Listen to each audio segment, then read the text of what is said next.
Greetings, hello, and welcome back to a channel update video, as I usually like to do between campaigns, just to get you updated on what's happening on the channel, what's coming up next, and everything else that changes. Well, it's mostly about the new XCOM campaign, but there's also some other small updates that I'm going to go into.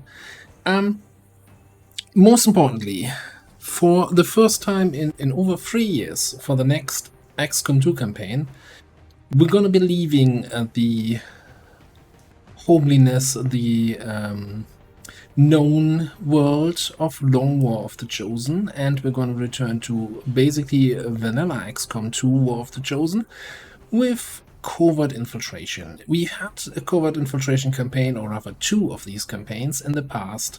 The last one was in 2021. I'm actually not sure if covert infiltration was fully done yet at that point. I'm certain there have been some updates since then, so we might see some things that we haven't seen before, some other changes. One of my biggest complaints, criticisms, concerns was back then that covert infiltration mostly affects the strategy layer, and basically sorting out any balance on the tactical layer, and when it comes to classes, enemies, etc., is then in the hands of the player. So figuring out a mod list that works for me and that is balanced and challenging and interesting and has all the elements is not necessarily impossible, but obviously takes a lot of work. And so since I'm naturally a lazy person, I then always went rather with Long War, which, gives you the full experience, the full package, with everything balanced and designed towards each other. Now, since we're going back to covert infiltration, so what are we going to do in terms of mod list? Well, I'm glad that you didn't ask. We're going to just steal somebody else's mod list.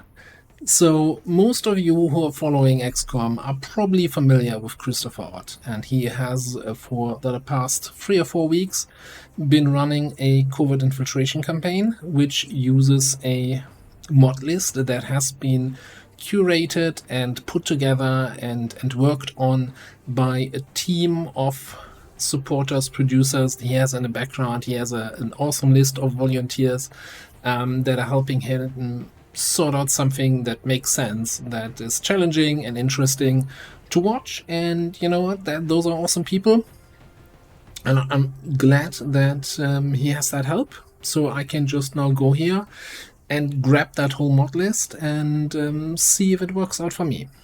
I've done something like that in the past. I think I want to say like 4, maybe 5 years ago.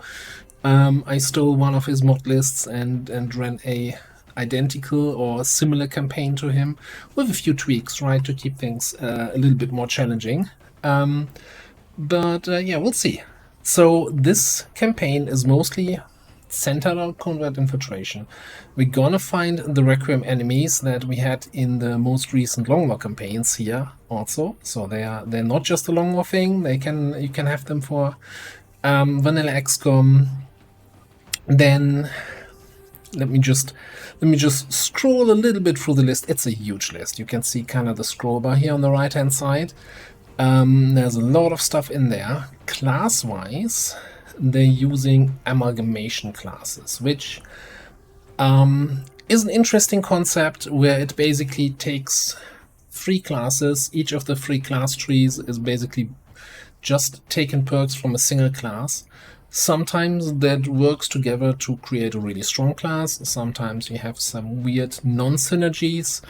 There's also some of the base classes which I don't think are particularly good, but we can probably just ignore those. Is it gonna be balanced? I don't know. They'd say something like, yeah, you have, even with the baseline stuff, like 200-ish class combinations that you can get. So don't expect everything to be 100% balanced. Nobody can test all of that, but it's gonna be random. It's gonna be interesting. It's gonna be fun, I think. And I also think the whole campaign is more on the ridiculous fun kind of part of the spectrum, and not necessarily something that is balanced to the T and super on the edge the whole time. So we'll see how it actually goes. Now, most importantly, one part of this whole mod list is this mod here, Season 8 campaign tweaks. So this has basically been put together by Christopher Ott's, team, which has then settings that tweak all the other mods a little bit to have like a unique campaign feel. I'm not exactly sure what this tweaks mod all does, but we're just gonna jump in there. Like, I'm not gonna do any major changes here. Like, I'm just taking it as it is, mostly, and we'll see how it goes. So let me just see, have a quick rundown. So yeah, Pexam Psionics Ex Machina is also part of the list. So you kind of have psionic abilities that you get via gems as drops from enemies that you can then slot into every class, but using psionics cost willpower, something like that. Look, there's so much in here, I don't even know what half of these mods do. We'll just have to tag along and see how it goes. There are mech troopers in there, and I think they also removed the sparks, so no robots unless you chop up your troops to be mech troopers. So we'll see how far we go in that regard. Yeah, Requiem units, I already mentioned, are going to be there. Some other stuff. Just gonna check quickly if there's anything else that's gonna come in there. And yeah, some tweaks to the Chosen, some tweaks to Rulers, some other tweaks. We'll just have to see. Just have to F1 all the enemies and see what happens. That's pretty much it. Jumping in, I don't want to say blind because I've watched the 20-ish episodes that he has put out so far, so we have a little bit of an advantage there. But other than that, lots of stuff to discover, and we'll see how it goes. Now, I'm not sure. Like, I did a little bit of a test run, played the first 2-3 missions, and there's of course a lot of stuff that's vanilla XCOM 2. So there's going to be a lot of grenade spam for cover destruction, high ground giving a huge bonus to aim. But we're just gonna roll with it. I don't want to be too pent up on the long war side here that I can't enjoy the good old base XCOM 2 and just have a good time. So yeah, that campaign is going to be starting hopefully very soon, and then we'll just tug along and see how it goes. I'm just having a quick look here still if there was anything worth pointing out. I think the only thing I didn't pick up, better tactical zoom out with my camera mod, I don't need that. Post-process status effects, not a fan of that, so we left that one out. And yeah, I don't need the restoration of the Leviathan narrative. It's good that the elders shut up during that mission instead of bothering me every single turn. I'm not sure why you would re-enable that. So yeah, we'll see how that goes. In non-XCOM 2 stuff, the current Project Zomboid run is kind of also coming to an end fairly soon. Now, there's been the whole ongoing issue with Build 42, the next big update for Project Zomboid, being around the corner-ish.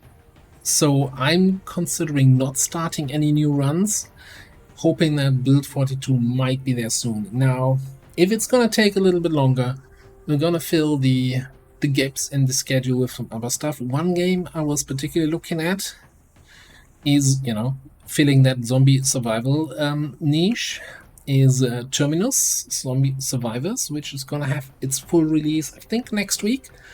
I played it a little bit in early access a few years ago, and there's been a ton of updates to that. Now, if Project Zomboid always kind of turned you off by the graphics, by the pixely graphics, yeah, this is going to be a little bit worse. So this is basically turn-based Project Zomboid with a top-down graphics.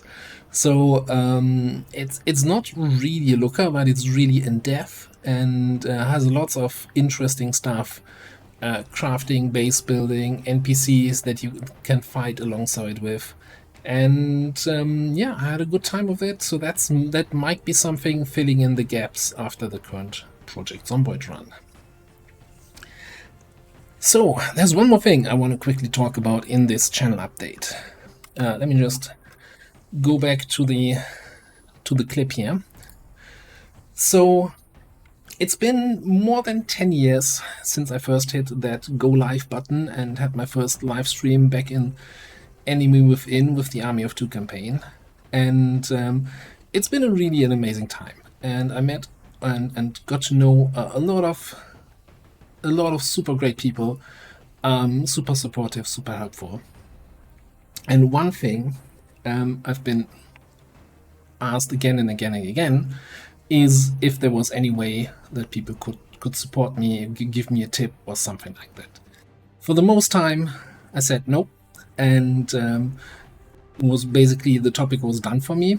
Now, since I started streaming regularly again on Twitch, there's the option, of course, for people to subscribe to the channel if they want to throw some money at me necessarily. And I've now decided also, like, if you really have some money burning a hole in your pocket and you want to throw me a tip, I will enable memberships and super chats on YouTube here. And I just want to make it absolutely clear. I'm not expecting it from anyone, and I'm not gonna add any major perks to that.